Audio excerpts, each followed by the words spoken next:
पढ़े लिखे शास्त्र और ऋषि मुनियों के पास था तो सोने की चिड़िया कहलाता था। आप सबको ज्योग्राफी में पता है कि उल्का पिंड गिरेगा तो लोग मर जाएंगे, और उल्का पिंड को गिरने से रोकता है बृहस्पति, और बृहस्पति एक चक्कर लगाता है 12 साल पे, और हमारे यहाँ महाकुंभ लगता है 12 साल। क्या ये छोटा मोटा धर्मशास्त्री बता सकता था? तो पहले हमारे यहाँ प्रकांड विद्वान होते थे। आजकल धार्मिक व्यक्ति अपने आप को समझेगा यूपीएससी वाला। खुश रहो। राम जी इधर से ही गए थे इसलिए इसे राम सेतु कहते हैं। क्या कहते हैं?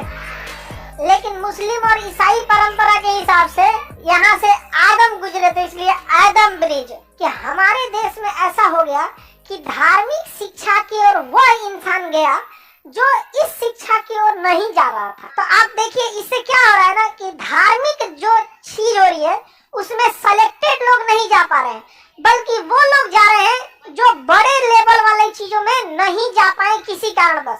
या तो इंटेलेक्चुअल उतना तेज नहीं थे पढ़ने में, या तो पैसे नहीं थे, या तो माहौल नहीं थे। और दिक्कत क्या होता है ना कि हमेशा से भारत में धार्मिक शिक्षा जो है ना, भले वो कमाने में उतना स्रोत नहीं है, लेकिन धार्मिक शिक्षा के पास ना सुपीरियरिटी है। धार्मिक व्यक्ति अपने आप को समझेगा यूपीएससी वाला। खुश रहो। अरे यार ओकरा दुख कौन ची है?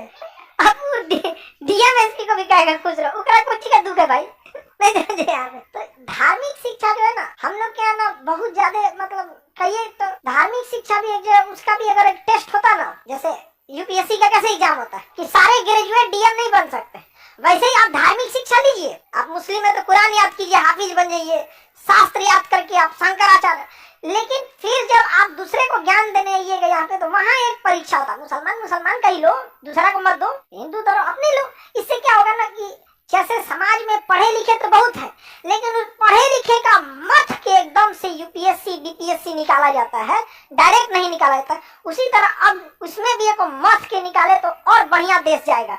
वरना जब देश पढ़े लिखे शास्त्र और ऋषि मुनियों के पास था तो सोने की चिड़िया कहलाता। कहीं ना कहीं वो ऋषि मुनि अनपढ़ नहीं थे, बहुत ज्यादा पढ़े लिखे थे। और बहुत ज्यादा पढ़े लिखे लोग और कम पढ़े लिखे लोग एक साथ अगर रहेंगे तो कम पढ़ा लिखा वाला ज्यादा बोलेगा और पढ़ा लिखा वाला चुप हो जाएगा। और ये प्रक्रिया अगर लंबे समय तक जाएगी तो पढ़े लिखे लोग दब जाएंगे, अधजल गगरी छलकत जाए वाला ज्यादा उड़ने लगेगा। यहाँ पे यही हो रहा है आजकल, यही हो रहा है यहाँ पे। वरना हमारे देश में ऋषि मुनि जब थे सब कब का, हमारे यहाँ देखिए हम आप सबको ज्योग्राफी में पता है कि उल्का पिंड गिरेगा तो लोग मर जाएंगे। सोचो उल्के पिंड से डायनासोर मरा था सब, और उल्का पिंड को गिरने से रोकता है बृहस्पति, क्योंकि उसे वैक्यूम क्लीनर कहते हैं। और बृहस्पति एक चक्कर लगाता है 12 साल पे, और हमारे यहाँ महाकुंभ लगता है 12 साल।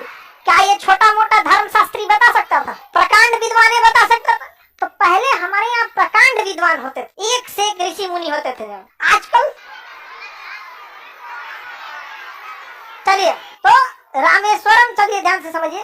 रामेश्वरम जो है ना, यहाँ पे राम जी की वजह से इसका नाम क्या हो गया? रामेश्वरम। हाँ रामेश्वरम, यहीं से गए थे राम जी। कहाँ पे? लंका। और रावण को अहंकार ज्यादा हो गया था, डूब गया बेचारा अहंकार लेके, अपना पूरी तरह से चौपट हो गया।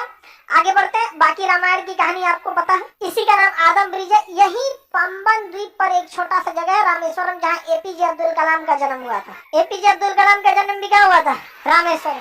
पंबन द्वीपों का एक समूह है जिसके ऊपर पाक की खाड़ी तथा नीचे मन्नार की खाड़ी या भारत तथा श्रीलंका के बीच अवस्थित है। यह द्वीप जो है कई सुनामी की वजह से कई द्वीप क्षतिग्रस्त हो गए हैं। इसका सबसे प्रमुख भाग रामेश्वरम है, जहाँ एपीजे अब्दुल कलाम का जन्म स्थल। पौराणिक मतलब मान्यताओं के हिसाब से राम जी इसी रास्ते से क्या हुए थे, गए थे। यह इसके जैव विविधता की दृष्टि से बहुत ही संवेदनशील है। यहाँ का पानी उथला हुआ है, जिस कारण यहाँ से समुद्री जहाजें नहीं जा पाती हैं। सरकार की योजना है कि यहाँ से इसे गहरा करके समुद्री जहाजों को ले जाने के लिए रास्ता बनाया जाए, किंतु यहाँ दो अड़चन आ रही है। धार्मिक मान्यता के हिसाब से यह राम जी का सेतु था, अतः इस पर एक धार्मिक कारण है। दूसरा, एनजीटी नेशनल ग्रीन ट्रिब्यूनल का भी कहना है कि यहाँ पर डॉल्फिन, व्हेल तथा बहुत सारे जीव उथले पानी में रहने वालों का निवास स्थल है। अगर यहाँ से रास्ता बना देंगे तो उन लोगों का निवास स्थल भी क्या हो गया? बाधित हो जाएगा। अतः यह बहुत ही हॉट स्पॉट बना हुआ है, संवेदनशील जगह है।